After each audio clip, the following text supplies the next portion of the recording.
Buenas noches, este es el programa Somos el Combo que se transmite por el canal Más TV. En Somos el Combo hacemos entrevistas, hablamos de temas de coyuntura y también presentamos investigaciones periodísticas que revelan la corrupción y los abusos de poder de políticos, de funcionarios y empresarios. Comenzamos.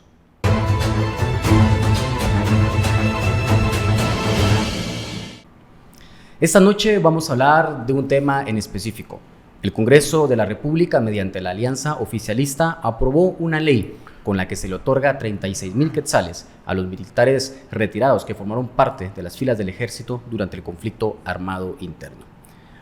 Sin embargo, un grupo de militares está de acuerdo con esos 36,000, pero hay otro grupo que no quiere eso, quiere 120,000 quetzales a cambio de haber prestado sus servicios durante la guerra civil. Y amenazaron con crear una guerra, incluso con que se derrame sangre en Guatemala si no reciben este pago de parte del Estado de Guatemala. Esto es preocupante. Para esta noche tenemos a la diputada Sonia Gutiérrez de la bancada WINAC que nos acompaña, pero quiero hacer un énfasis, algo muy importante. Para esta noche se le invitó también a la presidenta del Congreso de la República, a la diputada oficialista Shirley Rivera. Se le llamó, se le escribió, pero no atendió a nuestra invitación. ¿Por qué se le quería a ella acá en esta mesa? Porque ella fue una de las que votó a favor y porque es la presidenta del Legislativo. Pero en esta noche avanzaremos analizando de esta ley que ha recibido críticas por el monto que se le da a los militares retirados. Buenas noches, diputada. Buenas noches, Marvin. Buenas noches. Buenas noches, Marvin. Buenas noches. Pues ya hacía una explicación Sonia ahí de lo que está pasando, ¿verdad? De lo que pasó en el Congreso. Antes de entrar en detalle al decreto como tal, que es el decreto 51/2022, a nosotros nos gustaría que nos explique a qué tipo de personas es que se les va a hacer el pago. ¿Cuál es el perfil de estas personas? Sí, buenas noches nuevamente, qué gusto poder saludarnos en este programa. En verdad hay mucho que hablar sobre este decreto 51/2022. No cabe duda que ha generado muchísima inconformidad, no solamente de un sector de los propios militares, sino que de la sociedad guatemalteca en su conjunto, principalmente por el nivel de cómo se pretende otra vez derrochar los recursos del pueblo de Guatemala a personas que de alguna manera fueron involucrados en casos de violaciones a derechos humanos. Entonces, hay muchos aspectos que analizar. Primero, la iniciativa de ley, la 6073, que es la que se aprobó, tiene muchas falencias técnicas, que desde el primer momento en que ingresó a dirección legislativa se puede ver cómo es que es una iniciativa elaborada con un mandato clientelar. Yo así lo califico porque el mismo contenido no tiene las calidades técnicas legislativas. Ni siquiera, por ejemplo, establece con claridad quiénes van a ser los beneficiarios.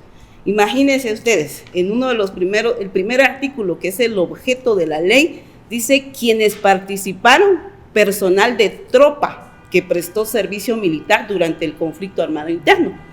Y cuando vemos los requisitos, no establece con detalle quiénes van a... Entonces, lo que la ley va a provocar, efectivamente, es que hay una duda y hay una falencia de quiénes son los beneficiarios.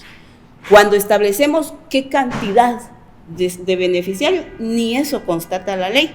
Se habla de que hay entre 94,000, 95,000 militares que aparentemente están registrados, pero nunca dieron ese dato tampoco. Y es que precisamente, diputada, hacia ahí va mi pregunta. Digamos, es demasiado ambiguo el tema, ¿verdad? No sabemos la cantidad exacta de exmilitares, pero usted menciona algo y que yo quiero que le quede claro a las personas que nos están viendo.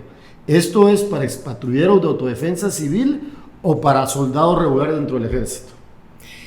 He ahí el vacío que la ley establece, no tiene claridad con exactitud.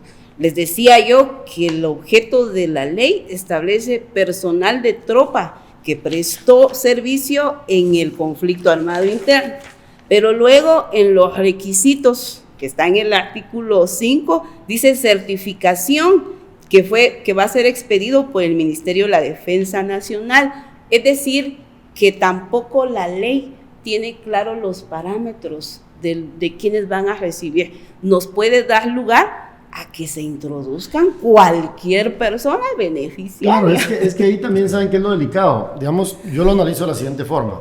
Exmilitares, dice. Recuérdense que el ejército hacía reclutamiento forzoso en los años 80. ¿Sí? Mucha gente era obligada a ir al ejército. Y los metían a las tropas regulares, por un lado. Pero por el otro lado están las patrullas de autodefensa civil, que eran personas civiles en las comunidades que el ejército utilizaba para controlar y reprimir a la misma población, ¿verdad? Eso vamos a hablar más adelante. Pero aquí el tema es de que no se define con claridad. Entonces resulta de que el amigo del compadre, del vecino, puede decir que prestó servicio. Y resulta que es falso, ¿verdad? Entonces, eso es como un barril sin fondos. Totalmente. Y lo único que dice es que se va a emitir un certificado por el ministro de la Defensa. El ministro, claro, si le cae bien, lo va a certificar según él. Entonces, sí da lugar a beneficiar a cualquier persona. Y es que, entonces, aquí es donde surge esa discusión, ¿verdad? De que cuántos pueden ser entonces. Entonces, imagínense, o sea, cuántas personas podrían ser los beneficiados y cuánto va a robar el Estado de Guatemala en ese tipo de pagos. Uh-huh. Y usted mencionaba algo importante, diputada. Usted dice clientelar. Vemos en qué momento se aprueba de cara a las elecciones de 2023 y sabemos que hay un montón, o sea, son miles de estas personas que van a ser beneficiadas con este programa. Uh-huh. O sea, claramente tiene un trasfondo un tinte político clientelar, y me gustó la palabra que dice Sony, porque dice un barril sin fondo. Así están utilizando los recursos del pueblo, porque también no solo no está establecido la calidad y las características de quienes van a ser los beneficiarios, porque la ley no está muy bien definida, sino que también es que es un mamarracho de ley, lamentablemente, lo que el Congreso ha aprobado, porque en el tema de los recursos dice hasta por el monto que se determine en función de los listados realizados. ¿Cuánto es? ¿Cuánto nos va a costar? O sea, claro, ni eso tenemos claro cuánto nos va a valer este fondo que se le va a entregar. O sea, van a malutilizar los recursos y van a meter a la gente que según ellos prestaron servicio militar. Eso es solo cuestiones técnicas de ustedes, porque si ya vemos el tema del fondo, realmente aquí no vale yo con lo que mencionaba, usted hablaba de que, bueno, son 36,000 los que van a recibir a estas personas. Y si hablamos de que son 90,000, ahora no como una cifra, ¿verdad? 90,000, claro, son 3,240 millones de quetzales. O sea, son 3,000 millones de quetzales que se van a ir orientados a eso. Es el 3% del presupuesto del Estado. O sea, es un gran monto, ¿verdad? Que al final pareciera que lo que busca el oficialismo son votos para el proceso electoral 2023. Y es que ahí también hay otra cosa, ¿cómo van a financiar eso, verdad? Porque también puede ser que nos resulten que van a hacer otro préstamo, que esa es ¿qué fuente de financiamiento le parece al documento, a la ley? La ley no tiene fuente de financiamiento y por eso es inconstitucional este decreto. Y ustedes como bancada WINAC o con los otros bloques de oposición, en determinado momento han pensado plantear alguna acción de inconstitucionalidad. Bueno, ¿o no lo han discutido? Yo creo que hay opciones. Ahorita hay dos opciones que puede todavía estar en manos del presidente, aunque sabemos muy bien que es muy difícil que lo haga, porque esta es una ley que viene del Ejecutivo, mandatada desde el Ejecutivo, y por eso el Congreso y los oficialistas fueron quienes impulsaron esta iniciativa. Pero ante las fallas técnicas legislativas que tiene la ley al no determinarse la cantidad de beneficiarios, al no establecerse el monto de cuánto nos va a valer en el presupuesto, porque estamos estimando, ¿no? Pero no hay un monto específico, no hay una fuente de financiamiento en la ley, cuando la Constitución establece claramente que cualquier ley que tenga que ver con recursos se tiene que establecer la fuente. Esto no tiene fuente de financiamiento. Sí. Lo otro, que los militares que prestaron servicio en procesos armados durante cualquier momento histórico, pues no pueden recibir. Entonces, ante todo eso, no debe proceder. Y yo creo que ahí es donde Cabal precisamente iba a hablar de esto, del artículo 155 de la Constitución, que dice: ni los guatemaltecos ni los extranjeros podrán reclamar al Estado indemnización por daños o perjuicios causados por movimientos armados o disturbios civiles. O sea, señalan ellos de que no puede haber indemnización y lo han señalado diferentes organizaciones de que esta indemnización no puede ir para ellos, ¿verdad? Claro. Entonces, eso es lo preocupante, ¿verdad? O sea, viendo aspectos legales, pero también viendo el trasfondo político, ¿verdad? ¿Ibas a decir algo? Sí, es que lo discutíamos hace poco con uno de mis catedráticos de la universidad, que a veces que la ley sea aprobada no quiere decir que sea justa, ¿verdad? Porque también como guatemaltecos a veces perdemos la capacidad de la crítica en cuanto a ciertos decretos que son aprobados en el Congreso de la República. Estos decretos a veces carecen de la discusión técnica suficiente, porque se supone que el decreto ingresa a la dirección legislativa, luego es trasladado a la comisión, en la comisión se analiza, donde se supone que hay representación de los diputados de los diferentes partidos políticos, ¿verdad? Se supone que en las comisiones se discute, pero resulta que a veces probablemente se discute en la comisión, pero las meten al pleno a última hora. Recordemos que el primero y segundo debate son puro trámite, ¿verdad, diputada? El que realmente importa es el tercer debate, que es cuando incluso se le hacen a las iniciativas de ley las famosas enmiendas de curul, ¿verdad ustedes? Y esas famosas enmiendas de curul son bien complicadas, porque lo que hacen es de que se modifiquen algunos artículos del espíritu original de la normativa. Yo no sé si en este caso sucedió eso, si se hicieron las discusiones a fondo o no, diputada. No, en realidad, miren, esta ley no fue discutida ampliamente, si bien se cumplieron los 3 debates que establece la ley, pero esos solo fueron por requisito.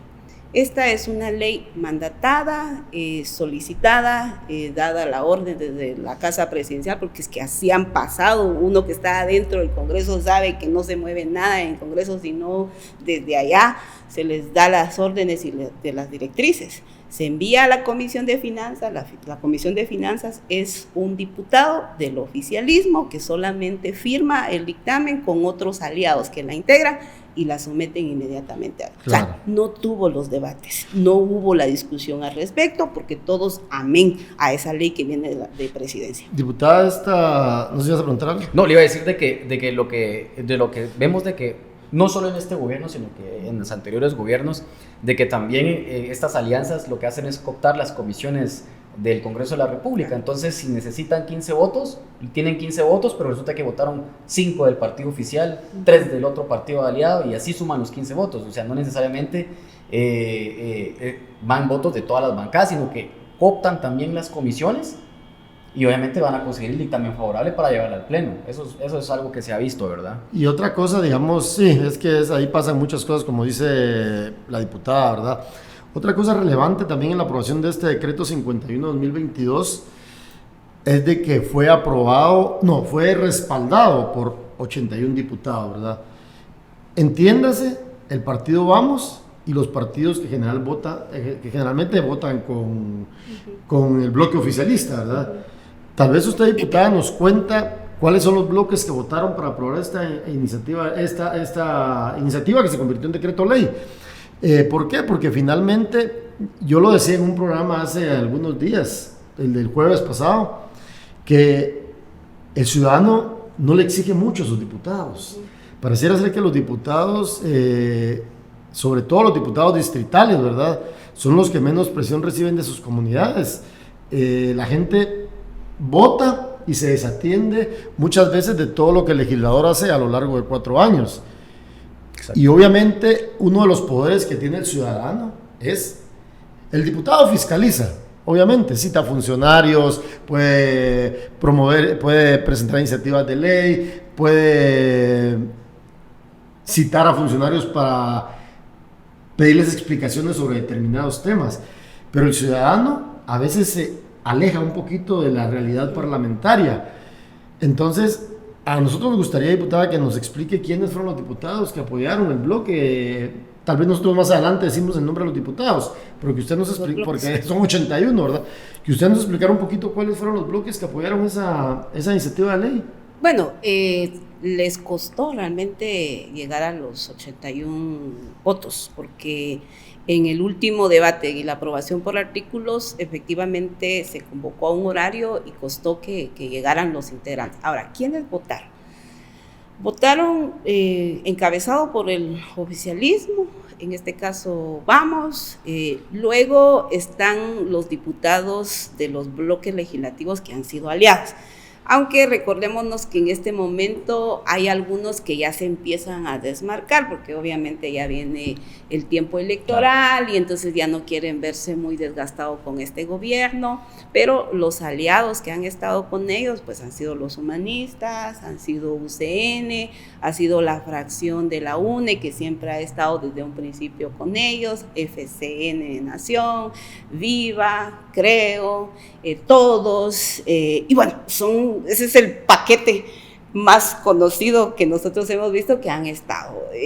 Un par de bloques que han estado con ellos, pues también se pronunciaron en contra, pero son pocos los que estuvieron. La mayoría del oficialismo y los aliados han estado.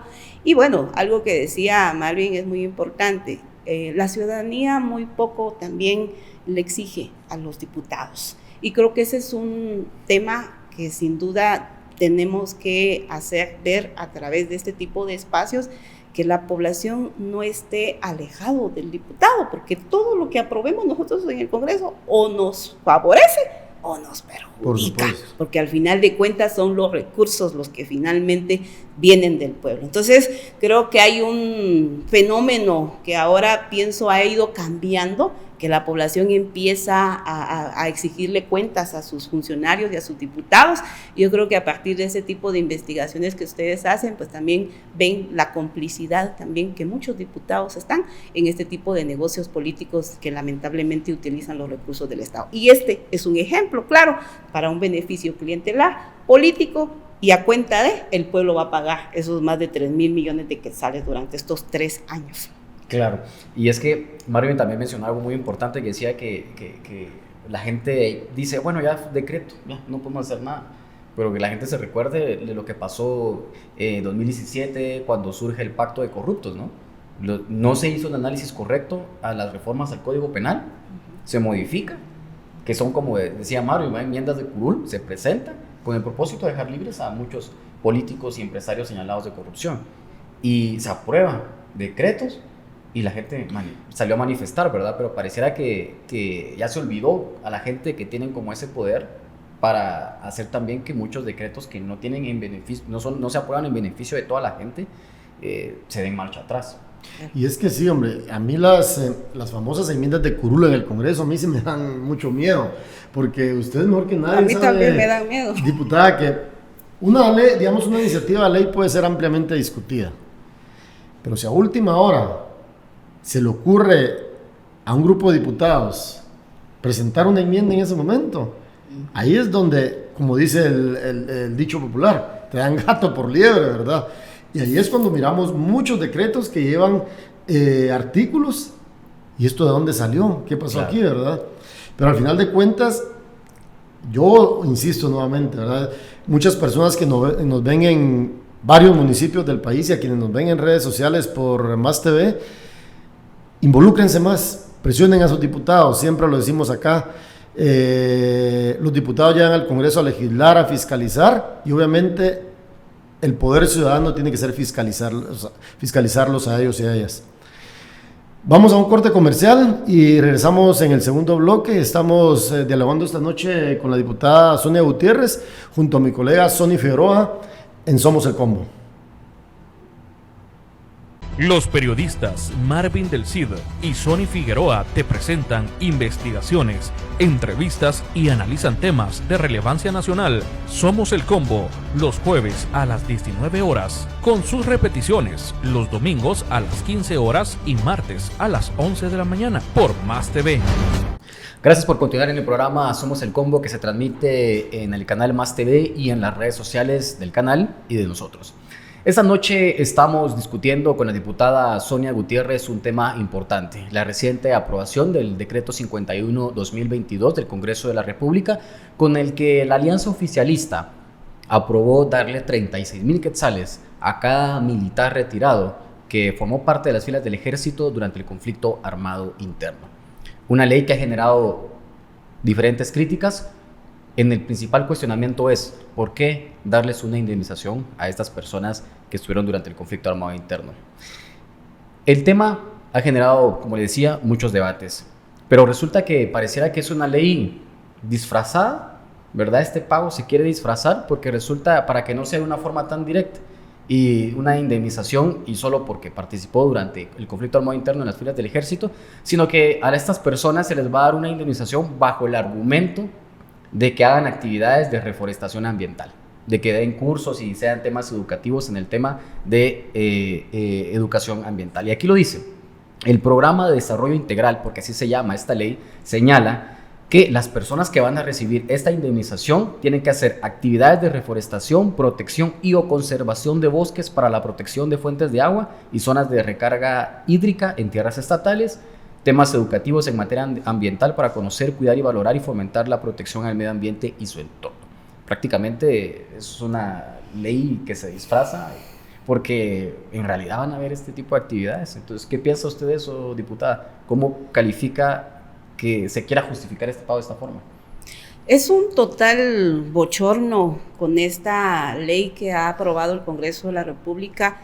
Un poco lo que hemos hablado, no solamente los vacíos legales que tiene en sí la ley, y así como esta, hay muchas otras leyes que ha aprobado lamentablemente el Congreso sin ningún tipo de sustento. Yo sí quiero remarcar mucho eso porque es algo sistemático, lamentablemente, que este Congreso ha incurrido en aprobación de leyes sin debate legislativo, sin los requerimientos técnicos, y ahí encontramos este decreto 51-2022.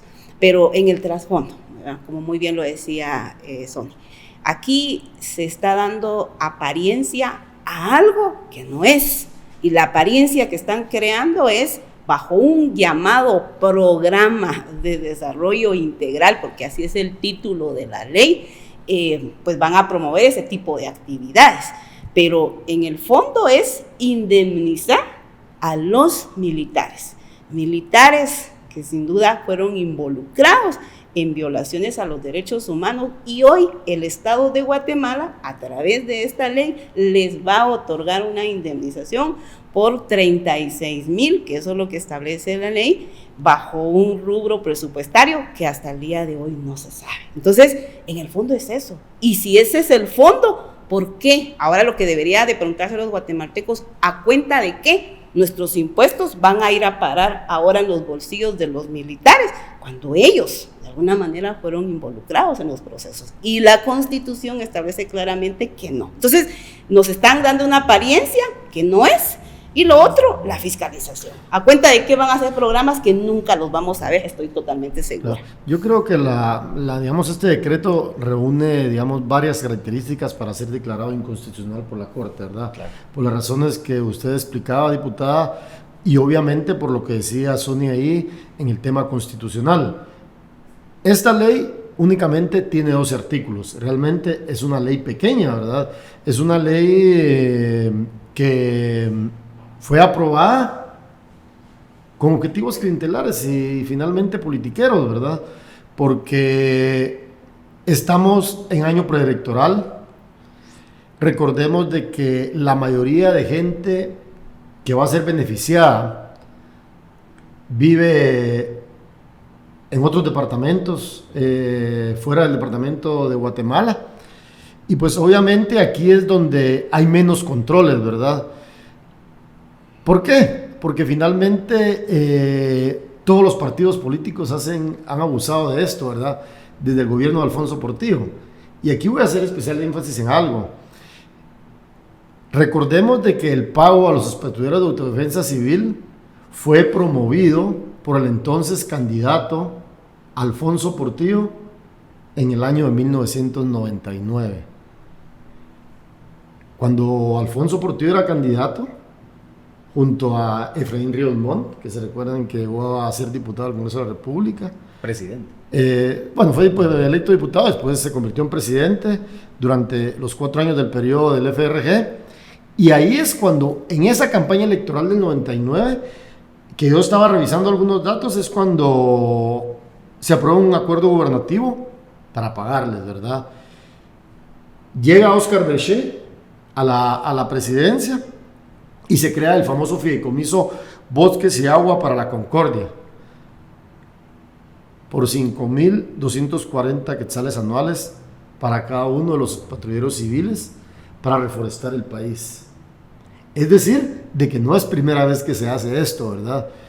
Por eso es que hay hechos que demuestran que es una cuestión política y clientelar, porque resulta que cada 4 años venimos a discutir de lo mismo. La paz se firmó el 29 de diciembre del año 1996. Ya vamos hacia casi 30 años de la firma de la paz y todavía seguimos generando esta discusión. No logramos tapar esos temas. Y resulta que dentro de 4 años el partido oficial o algún otro partido lo va a utilizar con fines políticos, ¿verdad? Y son millones de quetzales que pueden ser destinados para otros rubros. Incluso a los mismos exmilitares que sirvieron, ellos deben exigir desarrollo para sus comunidades, como guatemaltecos que son, ¿verdad? Porque yo les apuesto que muchos de los exmilitares que piden esto tienen malas escuelas en sus comunidades, malas carreteras. Ahí es donde deberían de exigir que el beneficio llegue hacia todos los ciudadanos y no solo para un grupito. Porque al final, ¿cuánto dinero es mensual? 1,000 durante 3 años. Entonces, sí, la verdad que es bien complicado. El tema va más allá. Sí, va más allá. Y el claro ejemplo es de que Alejandro Yamatei, el actual presidente, lo propuso en su campaña, en el 2019. Él lo propuso, pero entonces, para darnos cuenta más y para aquí a la gente que nos está viendo, para darle más elementos de que vea de que este tema de darle una indemnización a los militares es un tema clientelar y político, es que Alejandro Yamatei en 2019 propuso hacerlo. Hay un montón de videos ahí en redes sociales que circulan donde él se comprometió a buscar esta indemnización. ¿Por qué no lo hizo en el 2020? ¿Por qué no lo hizo en el 2021? ¿Por qué no lo hizo a inicios de 2022? ¿Por qué lo hace en este punto? ¿Por qué? Porque estamos de cara al proceso electoral de 2023. Mientras se hace el listado de parte del Ministerio de la Defensa y se lo traslada al Ministerio de Desarrollo Social, van a dar 1, 2, 3 meses. Y esa indemnización se va a empezar a dar en el 2023, en el pleno proceso electoral. Entonces, para eso lo van a utilizar, para buscar que más diputados de Vamos lleguen al Congreso de la República, para buscar la reelección de algunos alcaldes que van por el partido oficial. Eso es prácticamente lo que quieren. Y yo me atrevo a decir también que otros partidos políticos, candidatos a la presidencia, van a ofrecerlo.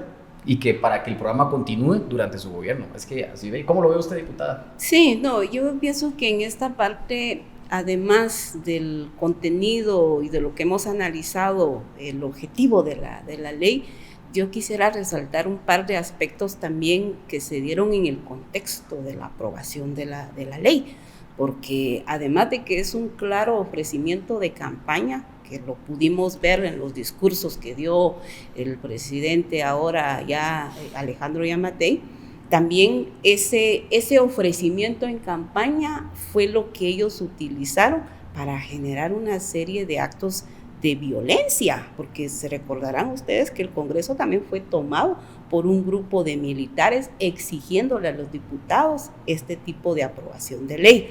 Entonces, esa utilización de violencia en el país yo creo que no puede pasar por desapercibido también, porque entonces ellos están siendo utilizados, también los propios militares, al manejo y al uso de los intereses políticos del propio gobierno actual.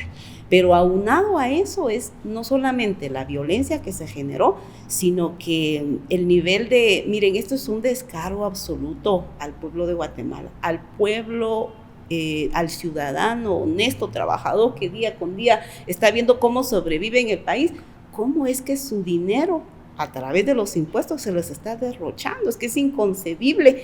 Este gobierno de Alejandro Yamatei es uno de los que más dinero ha tenido y ha derrochado, no solamente en obras de infraestructura que no han llegado y que aquí hemos podido notar las investigaciones que ustedes han hecho, obras fantasmas, obras que nunca van a existir, pero contratos que sí están en papeles, y hoy casi más de 3,000 millones de quetzales es lo que van a pretender derrocharle a través de los militares, cuando efectivamente hay muchas necesidades en temas de desnutrición, en temas de seguridad alimentaria. ¿Dónde está ese dinero que la gente está necesitada y que ahora así, en un plumazo, simple y sencillamente 81 diputados del oficialismo le dan un cheque? Aquí es darle un cheque en blanco al Ministerio de Desarrollo Social. Y otra vez, no hemos hablado, pero ¿quién va a hacer el pago de esto?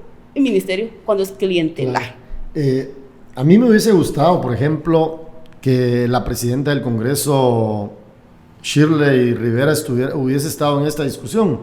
¿Por qué? Porque es importante que también ella le explique a los ciudadanos cuáles fueron las razones técnicas para aprobar un decreto de esta naturaleza, porque no solo implica cuestiones políticas. Sabemos de que el Congreso es un órgano político por excelencia, ¿verdad? Porque claro, obviamente son diputados electos a través de partidos políticos. Pero los diputados del oficialismo le rehuyen al debate, le rehuyen al diálogo. Lo vuelvo a repetir, como lo repito en otros programas, ya viene otra campaña electoral. Los ciudadanos deben de ser más proactivos y exigirles a los diputados que lleguen a representarlos como debe ser. Y obviamente uno quisiera que en programas de esta naturaleza los diputados que aprueban este tipo de decretos vengan a plantear sus puntos de vista, los vengan a defender y le vengan a explicar a sus electores por qué lo hicieron. Porque pareciera ser que a veces nosotros tenemos algunas discusiones solo con un diputado del bloque de oposición y no viene el oficialismo. Pero no es porque nosotros, Marvin del CID y Sonny Figueroa, no los invitemos a Somos el Combo. Simple y sencillamente no quieren venir, no quieren participar. Y aquí lo que se hace es generar una discusión, un debate, que no es cosa del otro mundo, ¿verdad? En cualquier país democrático, estos espacios de discusión son fundamentales para que el ciudadano entienda qué es lo que se está legislando, qué es lo que se está aprobando y si eso me va a afectar como ciudadano. Claro, por supuesto. Sí, es importante lo que dice Marvin. Igual, diputada presidenta del Congreso, Shirley Rivera, el espacio está abierto para que usted venga a defender ese voto con el que usted se aprobó este decreto que da una indemnización a los militares. El espacio está abierto, está invitado. Hay un punto muy importante, diputada, que usted menciona en su ley, dice, en su intervención. Usted decía, se le está dando una indemnización a militares que sabemos cometieron muchos crímenes durante el conflicto armado interno. Y aquí voy a dar unos datos. Se estima que durante el conflicto armado interno, unas 200,000 personas fueron desaparecidas por el ejército de Guatemala, según el informe de recuperación de la memoria histórica REMI y el estudio realizado por la Comisión del Esclarecimiento Histórico. El informe REMI, que se divulgó en 1998 por el sacerdote Juan José Gerardi, determinó que más del 90% de las masacres que se registraron en la guerra civil y que dejaron miles de muertos fueron cometidas por el ejército de Guatemala. Entonces, ¿cómo pueden interpretar, entender ese mensaje que te envía el Estado de Guatemala, en donde se indemniza a personas que no voy a decir que estuvieron vinculadas a algo, pero que podrían haber estado involucradas en algún, como decía usted, una violación de derechos humanos durante el conflicto armado interno?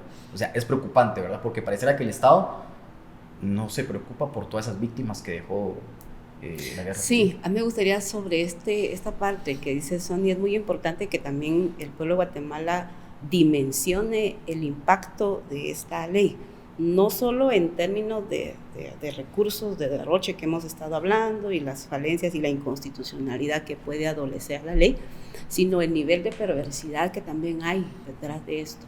Y es que ustedes saben muy bien que en los últimos meses se han ido dilucidando a partir de investigaciones de que las violaciones de lesa humanidad, por ejemplo, las sentencias de las mujeres Achí, las mujeres de Sepur Zarco, donde hay vínculos precisamente de militares y expac dentro de esos procesos, y ahora resulta que quieren utilizar esto. Eso es un poco también el nivel de perversidad que al menos yo lo he identificado, nuestra bancada también, porque entonces el mensaje que se le quiere dar a la población es lo contrario. Aquí ellos son los héroes del país. Aquí hay que darles a ellos porque ellos sacrificaron su vida. Ese es el mensaje o la narrativa que quieren instituir en la mente de los guatemaltecos para tratar de desvanecer las responsabilidades que ya últimas sentencias han estado evidenciando. Entonces creo que ese es un elemento que de veras tal vez no se le da una lectura inmediata, pero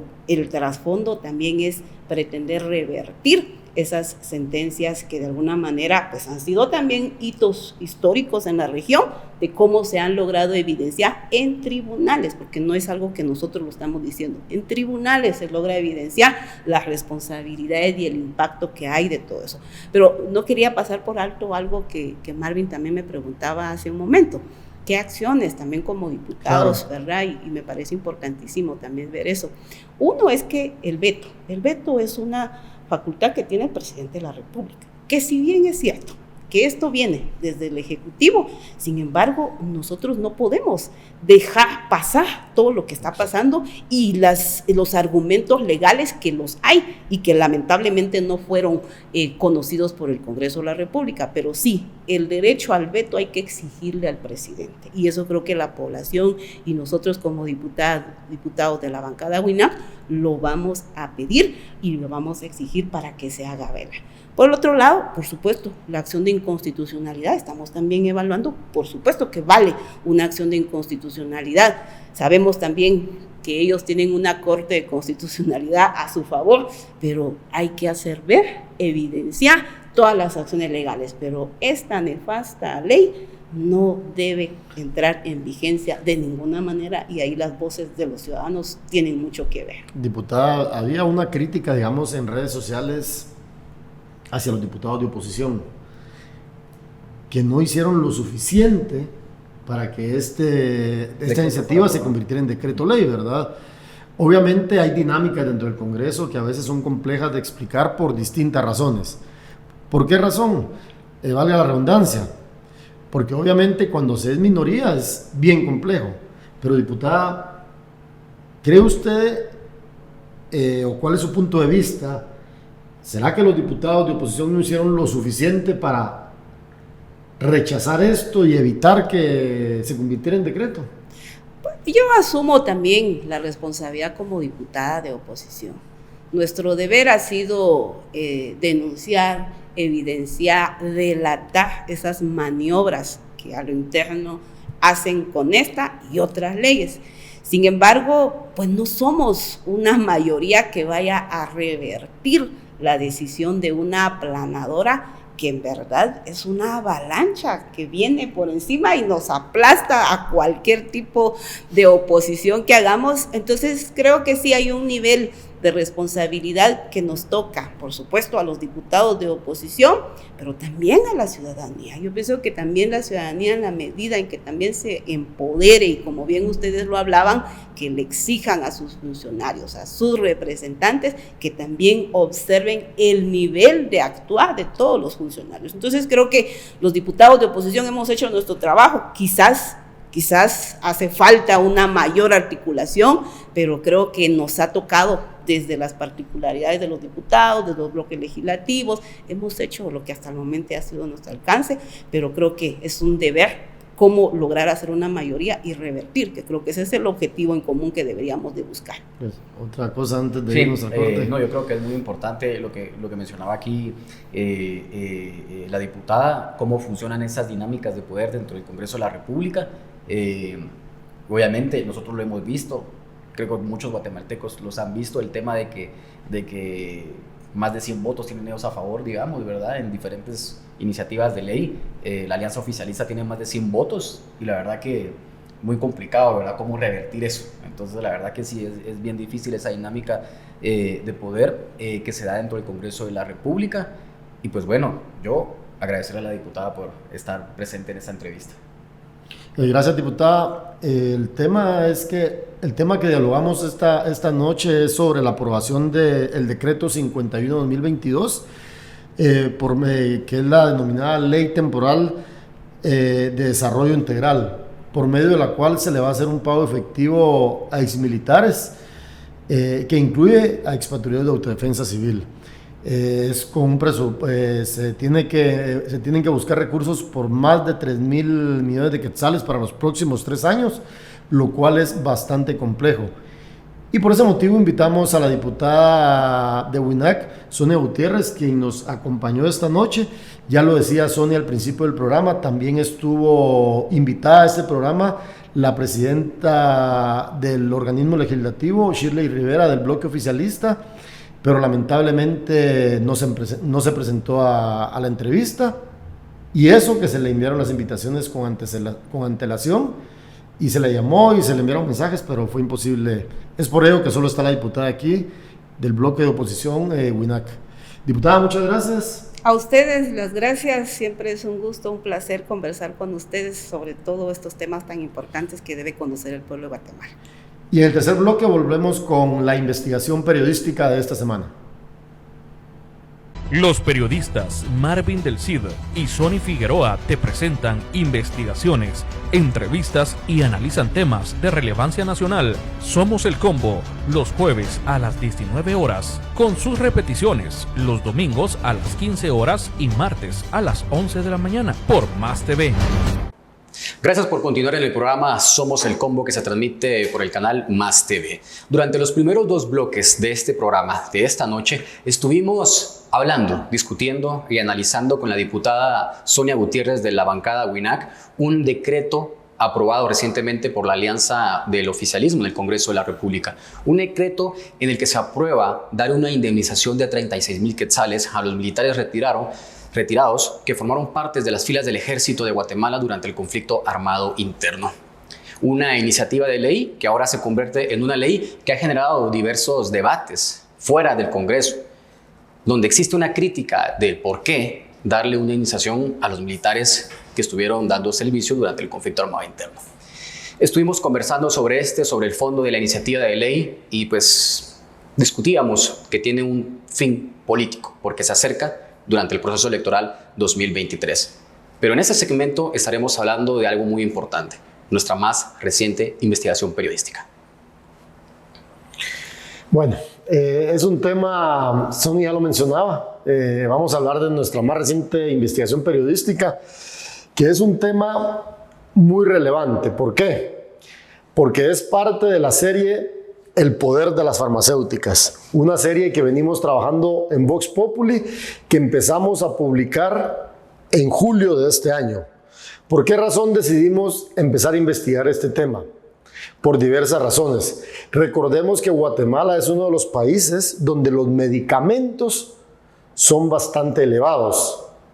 ¿Quién de ustedes no ha ido a México o a El Salvador a comprar algún medicamento que le recetan?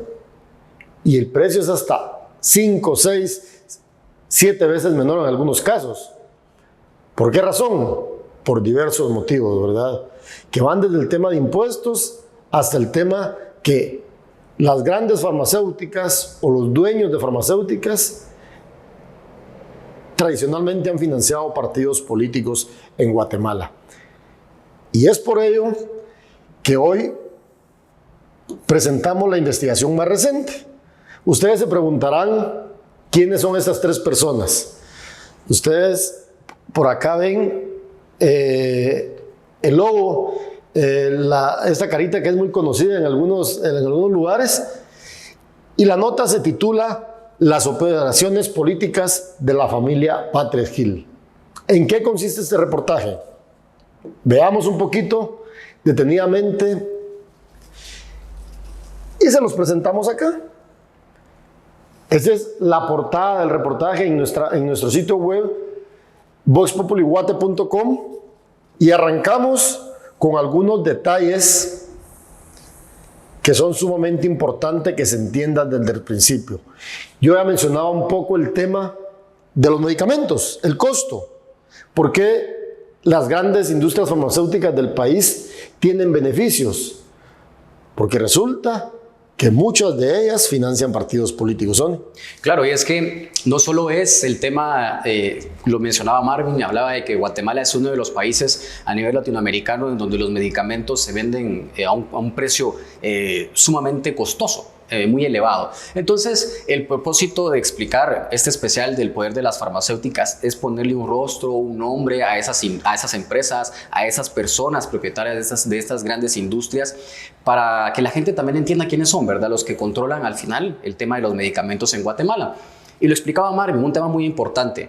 ¿Por qué en Guatemala nadie o nunca se ha intentado regular el precio de estas medicinas? ¿Por qué? Porque son estas grandes industrias quienes financian los partidos políticos e incluso participan dentro de la misma política y ocupan puestos dentro de la administración pública, puestos claves, ¿verdad? El claro ejemplo es la familia Batres Gil.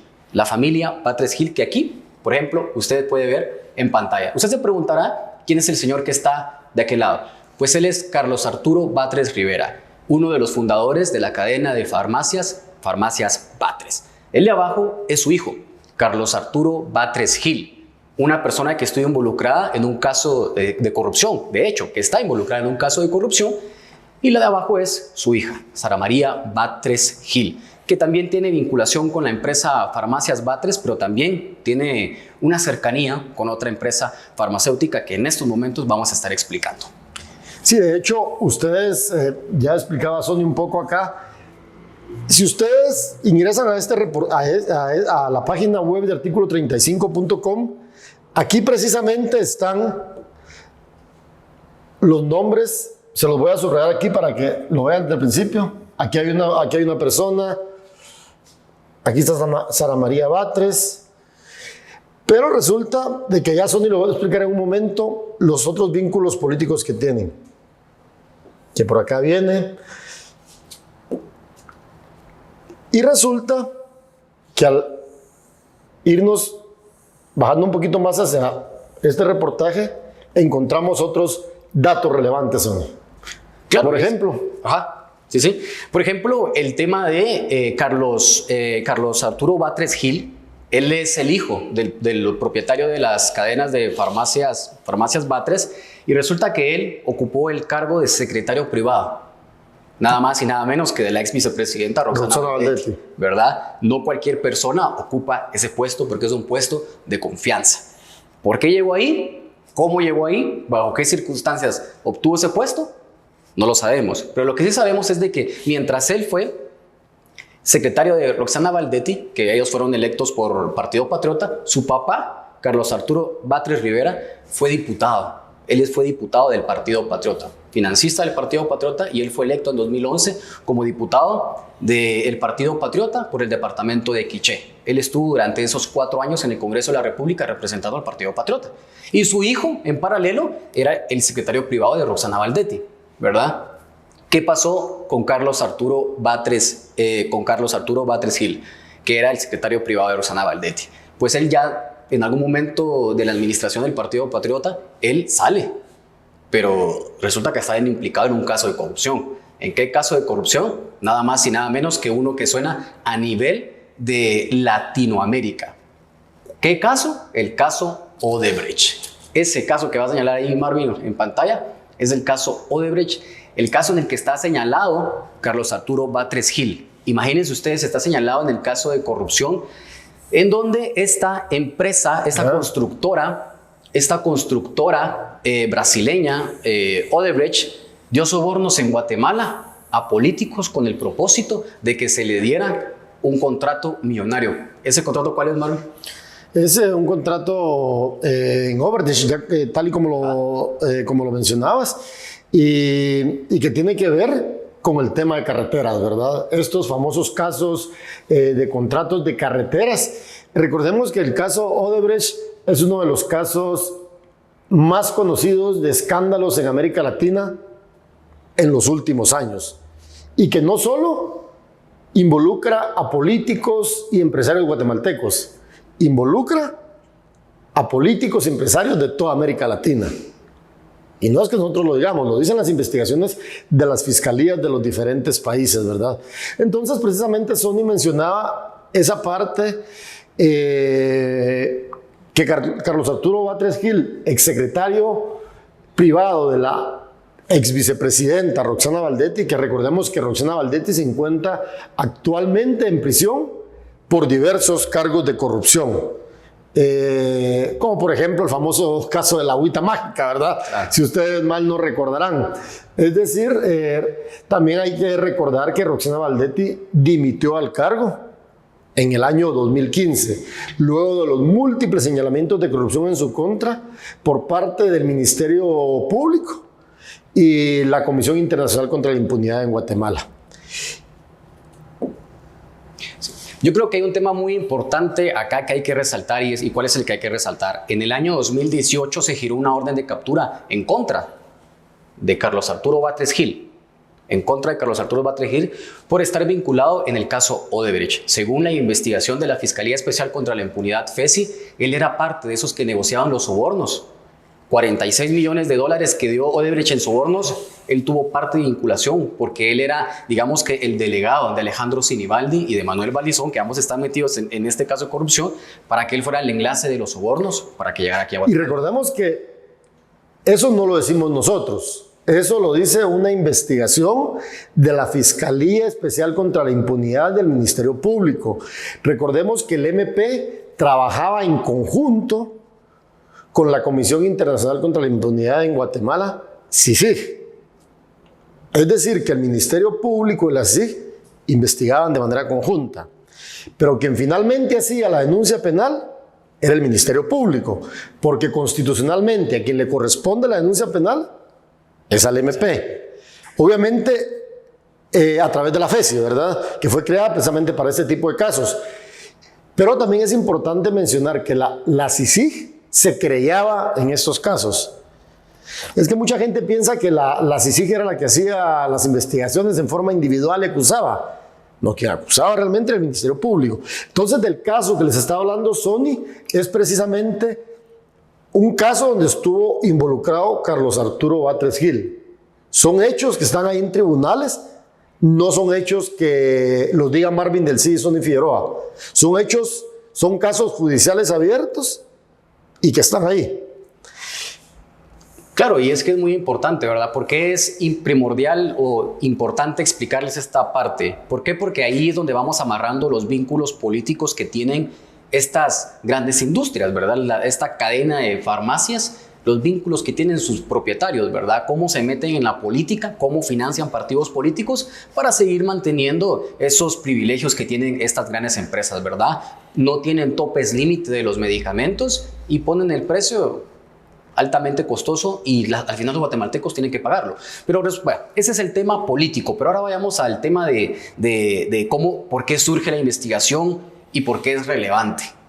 Pues resulta que la hija de Carlos Arturo Batres Rivera y hermana del señalado en un caso de corrupción, Carlos Arturo Batres Gil, ella apareció como socia fundadora de una empresa, de una farmacéutica que se llama La Bótica Sociedad Anónima.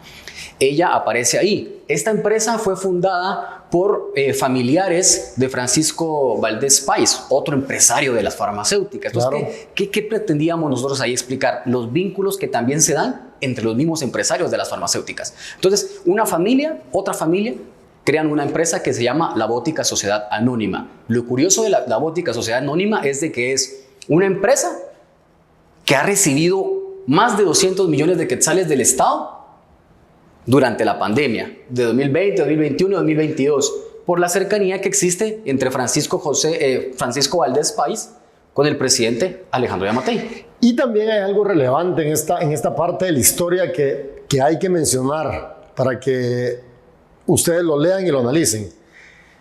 Sara María Batres Gil aparece como fundadora de La Bótica, ¿sí?